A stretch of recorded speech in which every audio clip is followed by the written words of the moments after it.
Dear student, आज की class में हम आप लोगों के सामने इंटरनेशनल ऑर्गेनाइजेशन अंतर्राष्ट्रीय संगठन के बारे में क्लास लेकर के आए हुए हैं। अब इसमें अंतर्राष्ट्रीय संगठन में जो विश्व का सबसे बड़ा संगठन होता है उसके बारे में चर्चा करेंगे।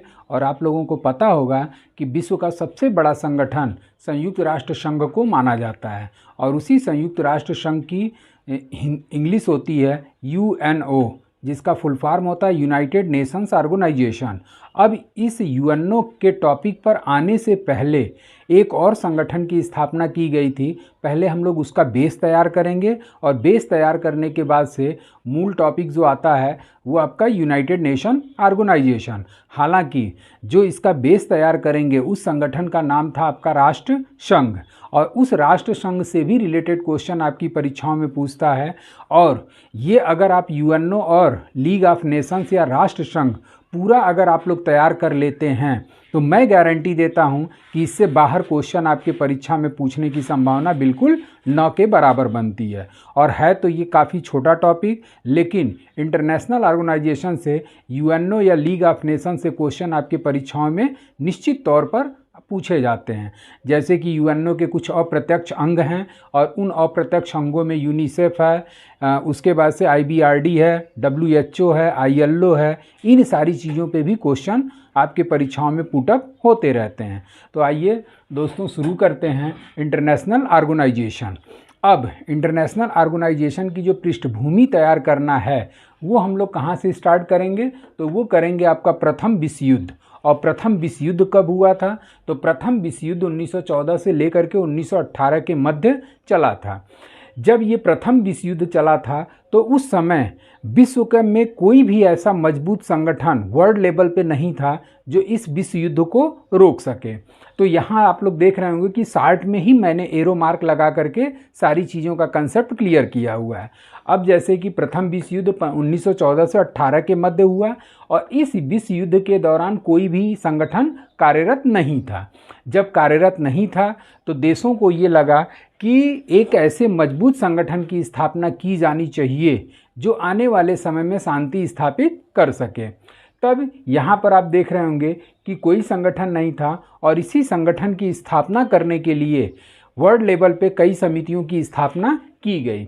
जब कई समितियों की स्थापना की गई तो इसका वास्तविक परिणाम जो निकला था वो आपका वार्सलीज की संधि हुई थी 1919 में।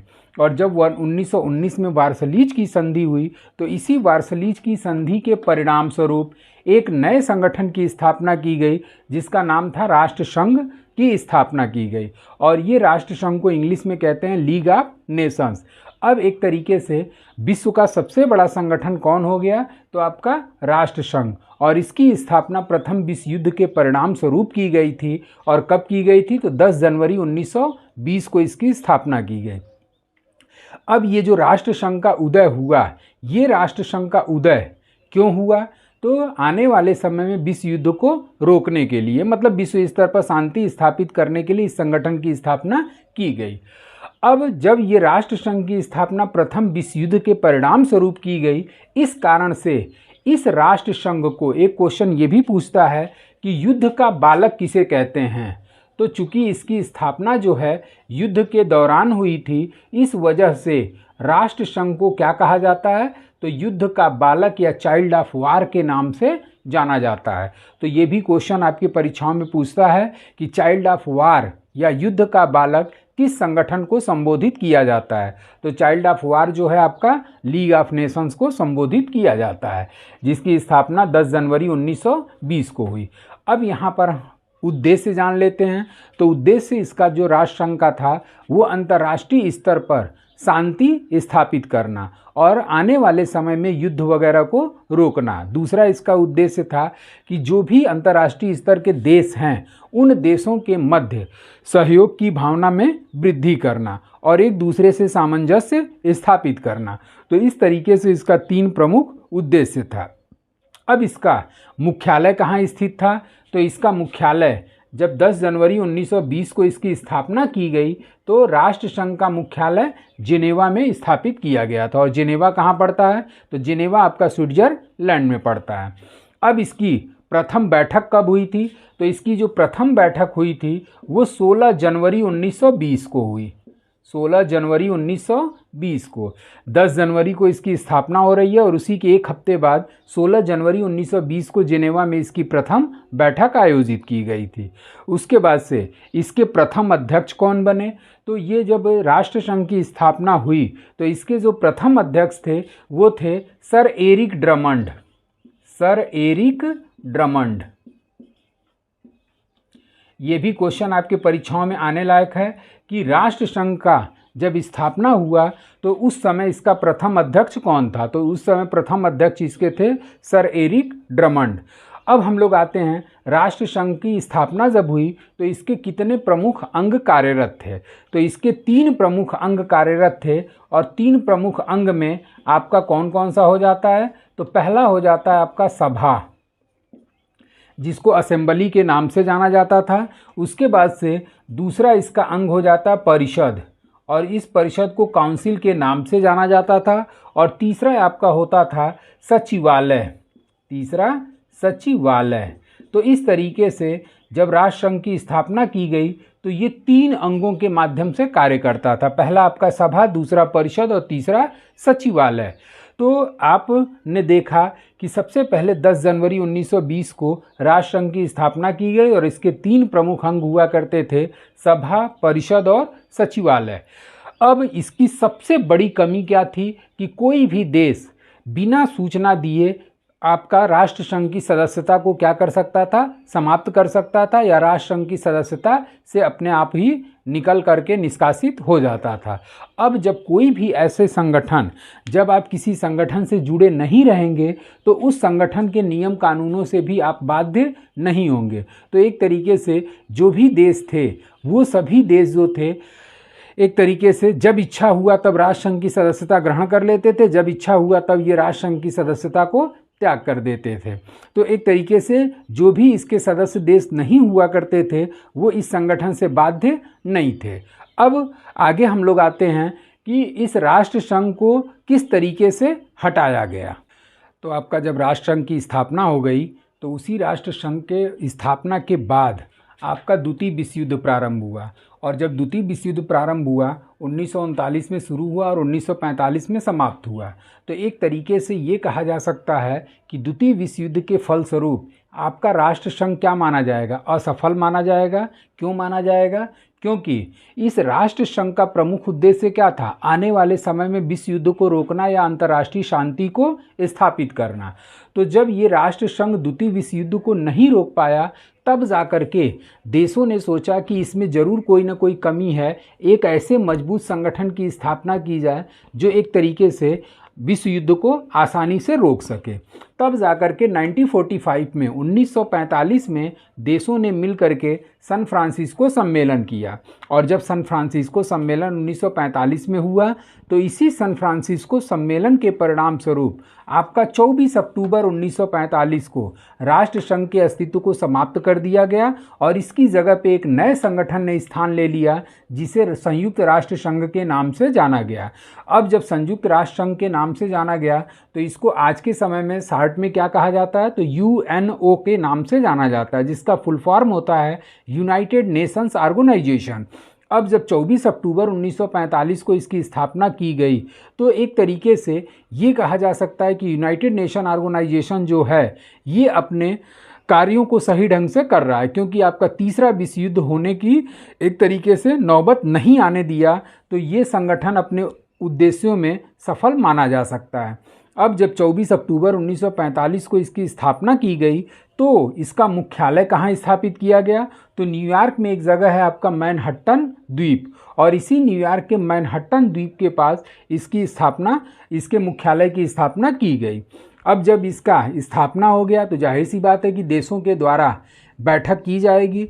तो जब 24 अक्टूबर 1945 को इसकी स्थापना हुई थी तो इसके चार्टर पर कुल कितने देशों ने हस्ताक्षर किया था?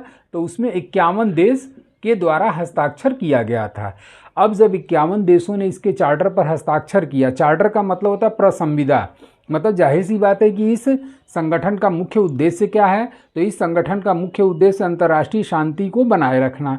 अब जब बनाए रखने के लिए कोई न कोई नियम कानून तो निर्धारित किया ही जाएगा, तो उसी नियम कानूनों के निर्धारण को, जो भी उसका संग्रह है, उस संग्रह को यूएन चार्टर के नाम से जाना जाता है। अब जब यूएन चार्टर का निर्माण हो गया तो इसकी प्रथम बैठक जो हुई थी वो 10 फरवरी 1946 को इंग्लैंड में हुई थी। इसको भी नोट कर लीजिएगा आप लोग। और जितना भी पॉइंट्स हम बताते जा रहे हैं, इसको जब तक आप लोग नोट नहीं करेंगे तब तक ये तैयार हम नहीं मान सकते, क्योंकि जब आपके पास लिखने की कला हो जाएगी, लिखते रहेंगे, तब जाकर के लिखने से काफ़ी अच्छा जीके तैयार होता है और नोट्स आपका एक कंप्लीट हो जाता है। और कभी भी गाहे बगाहे अगर आपको कोई एग्ज़ाम देना हो तो नोट्स आपके पास रहेगा, तो उस नोट्स को आप लोग खोल करके पढ़ सकते हैं और लिखने से काफ़ी ज़्यादा चीज़ें आपकी तैयार हो जाती हैं। तो अब इस तरीके से जब यूएन का चार्टर बन करके तैयार हुआ और उसके बाद से 51 देशों ने इस पर हस्ताक्षर किया, तो इसकी प्रथम बैठक जो हुई थी वो 10 फरवरी 1946 को इंग्लैंड के वेस्टमिनिस्टर हॉल में की गई थी। अब यूएन के चार्टर में कुल अनुच्छेदों की संख्या कितनी है, तो यूएन के चार्टर में कुल अनुच्छेदों की संख्या आपका 111, और इसी 111 अनुच्छेदों में आपका किस चीज़ का वर्णन किया गया है, तो अंतर्राष्ट्रीय शांति और सहयोग किस तरीके से वृद्धि किया जाए, विश्व युद्ध को किस तरीके से रोका जाए, वर्ल्ड लेवल पर प्रत्यर्पण वगैरह की संधि किस तरीके से की जाएगी। तो ये सारी चीज़ों का वर्णन इस 111 अनुच्छेदों में किया गया है और इसी 111 अनुच्छेदों के संग्रह को यूएन चार्टर के नाम से जाना जाता है। अब इसका प्रथम महासचिव कौन हुआ था, तो यूएन का जो प्रथम महासचिव हुए थे उनका नाम था त्रिगवेली। और ये त्रिगवेली आपका क्वेश्चन ये भी पूछता है कि त्रिगवेली किस देश के थे, तो त्रिगवेली जो थे वो नॉर्वे देश से पहले महासचिव के रूप में चुने गए थे। अब आते हैं हम लोग कि यूएनओ के सदस्य देशों की वर्तमान संख्या कितनी है, तो यूएन के वर्तमान सदस्यों की संख्या जो है 193 है। कितना है? 193। अब यहाँ देख रहे होंगे कि यूएन चार्टर या यूनाइटेड नेशन ऑर्गेनाइजेशन का जब गठन हुआ तो इसके सदस्य देशों की संख्या 51 थी और बढ़ते बढ़ते वर्तमान में कितनी हो गई है? 193। और इस पे आपका क्वेश्चन कई बार पूछ चुका है कि यूएन का हाल फिलहाल का देश या नवीनतम देश कौन अस्तित्व में आया, तो आपका जो 193वां सदस्य देश है वो आपका 193वां सदस्य देश जो है वो आपका आया था दक्षिणी सूडान। इसको नोट कर लीजिएगा। और ये जो दक्षिणी सूडान है ये किस वर्ष सदस्यता ग्रहण किया, तो ये 2011 में यूनाइटेड नेशन ऑर्गेनाइजेशन ने दक्षिणी सूडान को यूएन की सदस्यता की मान्यता प्रदान किया। अब कभी कभी क्वेश्चन इसका इस तरीके से भी पूछा हुआ है कि दक्षिणी सूडान की राजधानी कहाँ है, तो दक्षिणी सूडान की राजधानी जो है वो आपका जुबा है। वो कहाँ पे है? जुबा। अब थोड़ा सा और नीचे तक हम लोग आ जाते हैं। जब 193वां सदस्य दक्षिणी सूडान बना तो 192वां सदस्य भी कोई ना कोई सदस्यता ग्रहण किया होगा। तो आपका जो 192वां सदस्य है वो आपका है पूर्वी तिमोर। और ये पूर्वी तिमोर जो है इसकी राजधानी कहाँ स्थापित की गई है, तो इसकी राजधानी आपका दिल्ली है। कहाँ पे है? दिल्ली। और उसके बाद से आपका आता है 191वां सदस्य। तो 191वां सदस्य जो बना था वो है आपका मांटेनेग्रो। और ये जो मांटेनेग्रो है इसकी राजधानी कहाँ स्थापित की गई है, तो इसकी राजधानी है आपका पोर्ट गोरिका। अब एक और देश ले लेते हैं। 191वां के नीचे आपका 190वां सदस्य देश कौन सदस्यता ग्रहण किया, तो वो ग्रहण किया था स्विट्जरलैंड। तो इस तरीके से, और ये स्विट्जरलैंड की राजधानी कहाँ है, तो ये आपका बर्न है। तो आपका 190वां सदस्य देश के रूप में आपका स्विट्जरलैंड आया। और ये स्विट्जरलैंड किस वर्ष सदस्यता ग्रहण किया था, तो ये किया था आपका 2002 में। फिर उसके बाद से मांटेनेग्रो है, तो मांटेनेग्रो ने भी सदस्यता किस वर्ष ग्रहण किया, तो 2002 में, और इसकी राजधानी पोर्ट गोरिका। उसके बाद से पूर्वी तिमोर आ जाता है, और पूर्वी तिमोर को यूएनओ ने किस वर्ष मान्यता दिया, तो ये दिया था आपका 2006 में। तो इस तरीके से 190वां सदस्य स्विट्जरलैंड, जिसकी राजधानी बर्न है। और आपके वनडे के एग्जाम में देश राजधानी मुद्रा से एक क्वेश्चन निश्चित तौर पे रहता है, और ये भी क्वेश्चन पूछा हुआ है कि 193वां सदस्य देश दक्षिणी सूडान सदस्यता ग्रहण किया, इसकी राजधानी कहाँ है। तो आप देश राजधानी मुद्रा पे भी फोकस कर लीजिएगा। हालांकि मैं इस क्लास को आपको अटेम्प्ट करूंगा। तो स्विट्जरलैंड की राजधानी बर्न हो गई, मांटेनेग्रो की राजधानी आपका पोर्ट गोरिका हो गई, और पूर्वी तिमोर की राजधानी दिल्ली हो गई, जबकि दक्षिणी सूडान की राजधानी कहाँ पे स्थापित है, जुबा। तो इस तरीके से आपका यूएनओ के सदस्य देशों की कुल संख्या कितनी है, 193, और 193 में 4 का क्रम हमने आप लोगों को दे दिया।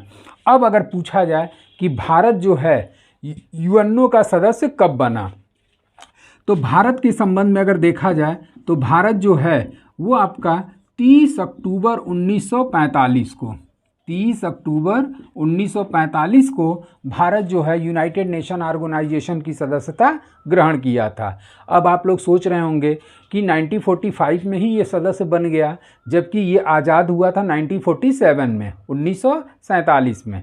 लेकिन आपका इसके पहले ही 1945 के पहले ही एक तरीके से भारत को आज़ाद करने की रूपरेखा धीरे धीरे तैयार हो रही थी। जैसा कि आप लोग आधुनिक इतिहास में पढ़े होंगे, मॉडर्न हिस्ट्री में आपका क्रिप्स मिशन भारत आया था, और ये 1942 में आया था। और ये किस लिए आया था, तो ये भारत को आज़ादी का प्रस्ताव लेकर के आया था। और चूंकि अन्य देशों ने ब्रिटेन पर दबाव डालना शुरू कर दिया था, जिसमें ऑस्ट्रेलिया था, जापान था, चीन था, ये सभी देश मिल करके ब्रिटेन पर दबाव बनाने लगे कि आप भारत को तत्काल सत्ता हस्तांतरित करिए।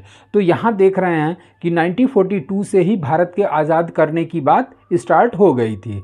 और उस समय ब्रिटेन के प्रधानमंत्री हुआ करते थे चर्चिल, और चर्चिल चूँकि कंजर्वेटिव पार्टी के थे और ये भारत विरोधी हुआ करते थे। लेकिन कुछ ही समय के पश्चात 1945 में जब वहाँ पे ब्रिटेन में नया चुनाव हुआ, तो वहाँ पर नई सरकार बनी, और उस नई सरकार के लीडर या प्रधानमंत्री बने आपके क्लीमेंट एटली। और क्लीमेंट एटली जैसे ही प्रधानमंत्री बने, उन्होंने ये घोषणा कर दिया कि जून 1948 के पहले हम भारत को क्या कर देंगे, आज़ाद कर देंगे। जब इस तरीके की घोषणा हो गई, तो उसी दौरान भारत को भी 30 अक्टूबर 1945 को यूएनओ की सदस्यता या मान्यता प्राप्त हो गई। अब हम लोग आते हैं कि यूएनओ की मान्यता प्राप्त भाषाएं कितनी हैं।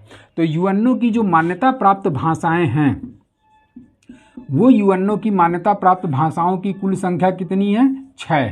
और ये भाषाएं जो हैं कौन कौन सी हैं, तो इसका एक ट्रिक है। और ट्रिक क्या है, तो ट्रिक में इंग्लिश वर्जन में आप लोग लिखेंगे fresh Spanish, FRACE, fresh Spanish.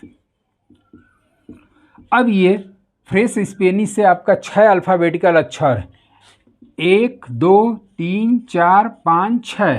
अब इन 6 अल्फ़ाबेटिकल अक्षर से आपका 6 देशों का नाम निकलेगा, और उसी 6 देशों में बोली जाने वाली भाषाएं कौन कौन सी हैं, इसका एक तरीके से एक्सप्लेनेशन वहीं से हो जाएगा। अब जैसे F से कौन सा देश, तो F से फ्रांस, फ्रांस में बोली जाने वाली भाषा फ्रेंच। R से कौन सा देश, रूस, रूस में बोली जाने वाली भाषा रूसी। A से अरब, अरब में बोली जाने वाली भाषा अरबी। C से आपका चीनी, C से चाइना, और चाइना में बोली जाने वाली भाषा चीनी। और E से आपका इंग्लैंड, और इंग्लैंड में बोली जाने वाली भाषा इंग्लिश। और छठा आपका कौन सा हो गया, स्पेनिश। तो इस तरीके से मान्यता प्राप्त भाषाओं की कुल संख्या कितनी है, तो मान्यता प्राप्त भाषाओं की कुल संख्या 6। और इसका ट्रिक हमने बता दिया। फ्रेस, फ्रेस की स्पेलिंग आप लोग याद रखिएगा, FRESH नहीं करना है, फ्रेस में आपका FRACE करना है। तो फ्रेंच हो गया, रूसी हो गया, और A से अरबी हो गया, C से चाइनीज़ हो गया, E से इंग्लिश हो गया, और छठा आपका हो गया स्पेनिश। संविधान के क्लास में भी हमने आप लोगों को इस भाषा के संबंध में बताया हुआ है कि जब भारतीय संविधान का निर्माण हुआ, तो इसी भारतीय संविधान की जो 8वीं अनुसूची है, इसी 8वीं अनुसूची में आपका मान्यता प्राप्त भाषाओं की संख्या दी गई है। तो जब भारतीय संविधान का निर्माण हुआ, 8वीं अनुसूची में भाषा को स्थापित किया गया, तो उस समय मूल रूप से भारतीय संविधान में मान्यता प्राप्त भाषाओं की संख्या कितनी थी? तो वो थी आपकी 14। और उसके बाद से वर्तमान अगर पूछेगा तो वर्तमान में आपका भारतीय संविधान में मान्यता प्राप्त भाषाओं की संख्या कितनी है? 22 है, जबकि यूएनओ में मान्यता प्राप्त भाषाओं की कुल संख्या कितनी है? 6 है। अब ये 14 के बाद से जो 8 भाषाएं जोड़ी गई, ये हम भारतीय संविधान के शॉर्ट वीडियो में कौन कौन सी भाषा किस किस वर्ष जोड़ी गई, इसका हम 30-35 सेकंड का शॉर्ट वीडियो डाले हुए हैं, वहाँ से आप लोग इसको टेकअप कर सकते हैं। अब हम लोग आते हैं कि इस तरीके से मान्यता प्राप्त भाषाएं हो गई और उसके साथ साथ आपका सदस्य देशों की संख्या हो गया। अब एक पॉइंट हम आप लोगों को और क्लियर करना चाहते हैं कि ये जो इनकी सदस्यों की सदस्यता प्रदान की जाती है, देशों को जो सदस्यता प्रदान की जाती है, उन देशों की सदस्यता कैसे या उसकी प्रक्रिया क्या होती है, इसको हम लोग क्लियरिफाई करते हैं। तो आप लोग हेडिंग बना सकते हैं कि यूएनओ की सदस्यता, तो हेडिंग बना लीजिए और इसका स्क्रीनशॉट लेना हो तो स्क्रीनशॉट ले लीजिए।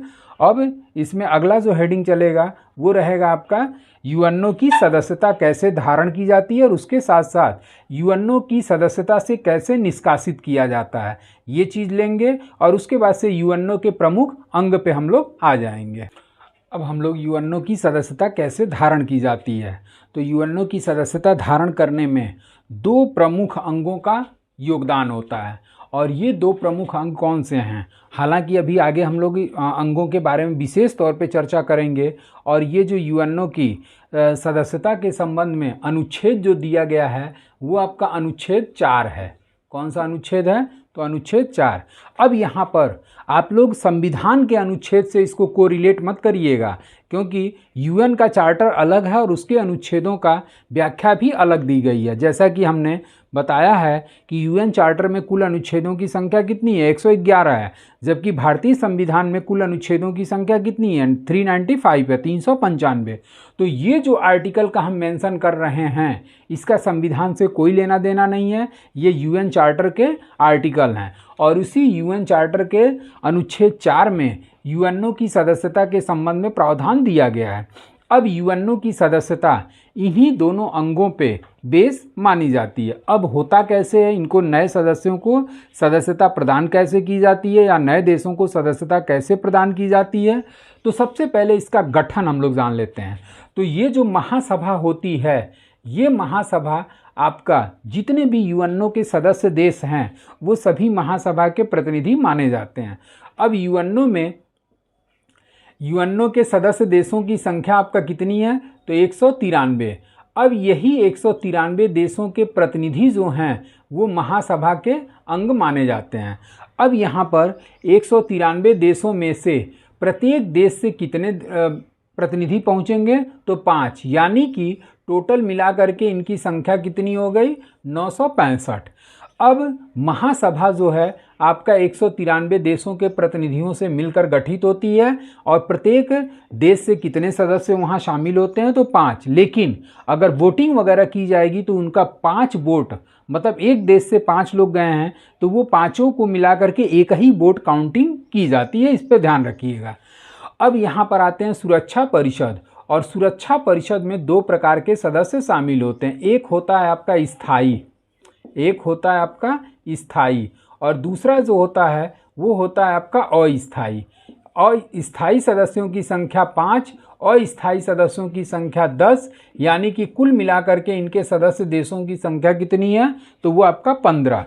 तो सुरक्षा परिषद जो है वो 15 सदस्यों से मिलकर गठित होता है, जिसमें 5 स्थायी और 10 अस्थायी।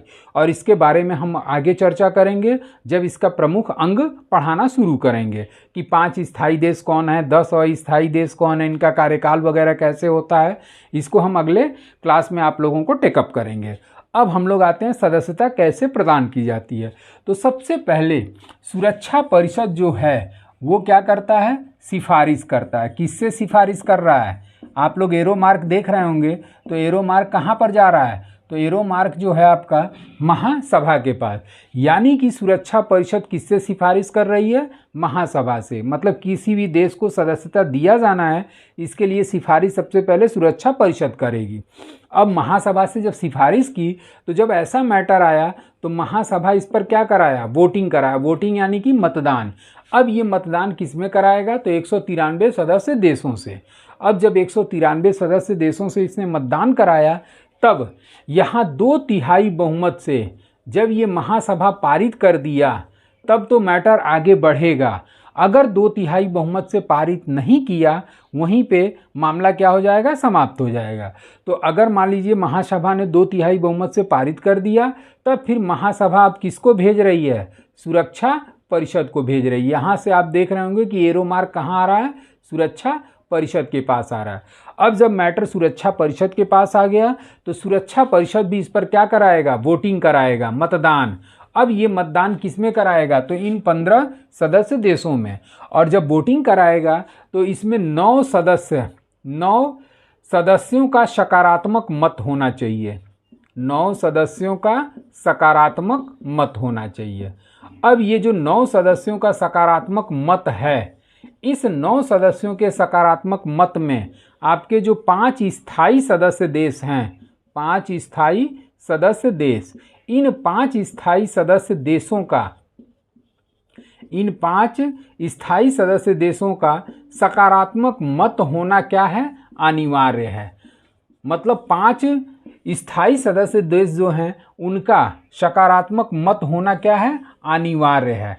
अगर इसमें से 5 स्थायी सदस्य देशों में से कोई भी एक देश अगर अपना नकारात्मक मत देता है, नकारात्मक मत, अगर कोई भी देश अगर अपना नकारात्मक मत देता है तो इसी नकारात्मक मत को यूएनओ में किस नाम से जाना जाता है, वीटो पावर के नाम से जाना जाता है। तो एक तरीके से ये कहा जा सकता है कि वीटो पावर के यूएनओ में किसको प्राप्त है, तो आपका 5 स्थायी सदस्य देशों को प्राप्त है। और जब ये नकारात्मक मत देगा, एक भी सदस्य देश नकारात्मक मत देगा, तो उस कंडीशन में उस देश को सदस्यता प्रदान नहीं की जाएगी। अब आगे क्वेश्चन ये भी पूछता है कि किन देशों को नकारात्मक मत या वीटो पावर की शक्ति दी गई है। तो इसको जब हम अंग पढ़ाएंगे यूएनओ के प्रमुख अंग, तो उसमें आपको और डिटेल बता देंगे। तो इस तरीके से किसी भी देश को सदस्यता प्रदान की जाती है। एक बार फिर से मैं रिपीट कर देना चाहता हूँ कि किसी भी देश को सदस्यता दिए जाने के लिए सुरक्षा परिषद सिफारिश कर रही है महासभा से। महासभा के पास जब मैटर गया तो 2/3 बहुमत से पारित कर दिया, और जब 2/3 बहुमत से ये पारित कर दिया तो महासभा भेज दी सुरक्षा परिषद के पास, और सुरक्षा परिषद में कुल सदस्यों की संख्या 15। अब इस सुरक्षा परिषद के द्वारा वोटिंग कराया गया तो जिसमें 9 सदस्यों का सकारात्मक मत होना चाहिए, जिसमें 5 स्थायी और 10 अस्थायी में से शामिल होने चाहिए। अब अगर 5 स्थायी सदस्यों में से कोई भी एक देश अगर अपना नकारात्मक मत देता है तो उस कंडीशन में उस देश को सदस्यता प्रदान नहीं की जाएगी, और इसी नकारात्मक मत को वीटो पावर के नाम से जाना जाता है। अब हम लोग आ जाते हैं कि ये तो सदस्यता हो गई। अब सदस्यता का निष्कासन भी सेम इसी पर डिपेंड है, और उस सदस्यता के निष्कासन का आर्टिकल आपका है कि किसी भी देश के सदस्यता का निष्कासन, और सदस्यता के निष्कासन के संबंध में जो आर्टिकल है वो आपका आर्टिकल 5 है। आर्टिकल 5, ठीक। सदस्यों का निष्कासन जो है, निष्कासन का आर्टिकल आपका आ जाता है आर्टिकल 6। सदस्यों का निष्कासन आर्टिकल 6। और जो निलंबन है, एक शब्द आता है सदस्यों का निलंबन, और ये निलंबन का आर्टिकल है आपका आर्टिकल 5। तो इस तरीके से यूएनओ की सदस्यता का आर्टिकल 4 हो गया। उसके बाद से सदस्यों का निष्कासन आर्टिकल 6 हो गया, और सदस्यों का निलंबन जो है आर्टिकल 5 हो गया। तो ये तीनों एक तरीके से इसी पे बेस है, केवल आर्टिकल आपका क्या है, चेंज है। तो तीनों के बारे में हम बता देते हैं। अब जैसे अगर किसी भी देश का निलंबन किया जाना है तो सेम यही प्रक्रिया फॉलो की जाएगी। सबसे पहले निलंबन करने के लिए सुरक्षा परिषद सिफारिश करेगी महासभा ने 2/3 बहुमत से पारित कर दिया, वो भेज दिया किसको, सुरक्षा परिषद को, और सुरक्षा परिषद के 9 सदस्यों में से 5 स्थायी सदस्यों का सकारात्मक मत होना चाहिए, और इसके आधार पर उस सदस्य देश का निलंबन किया जा सकता है। अब निलंबन कुछ लोगों को नहीं समझ में आया होगा कि निलंबन और निष्कासन में अंतर क्या होता है। तो निलंबन में ये होता है कि हमेशा के लिए उसको निलंबित नहीं किया जाता, मतलब निष्कासित नहीं किया जाता, कुछ समय के लिए। जैसे आप लोग सस्पेंड शब्द का नाम सुने होंगे। अब सस्पेंड में आपका ये है कि आपका सस्पेंशन या सस्पेंड में ये होता है कि किसी भी पुलिस अधिकारी को क्या किया जाता है, अगर वो कर्तव्य में लापरवाही करता है तो उस कंडीशन में कर्तव्य में लापरवाही के परिणाम स्वरूप उसको कुछ समय के लिए सस्पेंड अथवा निलंबित कर दिया जाता है और कुछ समय के पश्चात उसको पुनः क्या किया जाता है, बहाल किया जाता है। तो इसी प्रक्रिया को किस नाम से जाना जाता है, निलंबन के नाम से जाना जाता है। अब यहाँ पर एक क्वेश्चन ये पूछता है कि आपका यूएनओ ने सबसे पहले किस देश को निलंबित किया था। तो आपका सबसे पहला जो देश है वो है आपका दक्षिण अफ्रीका। नोट कर लीजिएगा कि पहला निलंबित करने वाला देश कौन सा है, तो वो है आपका दक्षिण अफ्रीका। और दक्षिण अफ्रीका में रंग भेद नीति चलाई जाती थी, गोरे काले में भेदभाव किया जाता था और इस चीज़ को लेकर के यूएनओ ने कई बार उसको वार्निंग दिया, लेकिन वो अपने आदत में सुधार नहीं किया, जिसके परिणाम स्वरूप दक्षिण अफ्रीका को 1974 में यूएनओ की सदस्यता से निलंबित कर दिया गया था। अब ये जो निलंबन था, ये निलंबन जो है इसका कब तक बना रहा, तो इसका निलंबन जो था वो 1993 तक बना रहा, 1974 से लेकर के 1993 तक। अब ये निलंबित 1993 तक रहा, तो यूएनओ के सदस्यता में ये शामिल था, लेकिन यूएनओ के अधिकार एवं कर्तव्यों का पालन नहीं कर सकता। और जब 93 में जब इसका निलंबन वापस लिया गया, तब ये यूएनओ के सभी फायदे और लाभों से मतलब कि एडवांटेज इसको मिलने लगा और उस तरीके से ये काम करने लगा। निष्कासन जो है आर्टिकल 6 के अंतर्गत, और कोई भी सदस्य देश अगर यूएन चार्टर का बार बार उल्लंघन करता है तो उस कंडीशन में आपका आर्टिकल 6 के अंतर्गत उस देश को निष्कासित किया जा सकता है। और जब निष्कासित किया जाएगा तो 193 की जगह अब उनकी संख्या क्या हो जाएगी, 192 हो जाएगी। और अभी तक यूनाइटेड नेशन ऑर्गेनाइजेशन ने किसी भी सदस्य देश का निष्कासन नहीं किया है।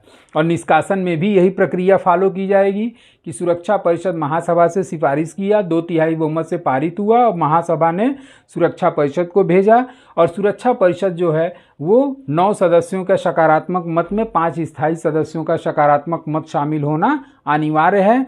अब इस बेस पे उस सदस्य को निष्कासित किया जा सकता है। तो इस तरीके से आप लोगों ने यूएनओ का एक तरीके से इंट्रोडक्शन कि कब इसकी स्थापना हुई, ये सारी चीज़ें, निष्कासन, निलंबन, उसके साथ साथ आपका मान्यता प्राप्त भाषाएं, सदस्य देश, कुल अनुच्छेदों की संख्या, ये सारे टॉपिक हमने कवर कर दिया।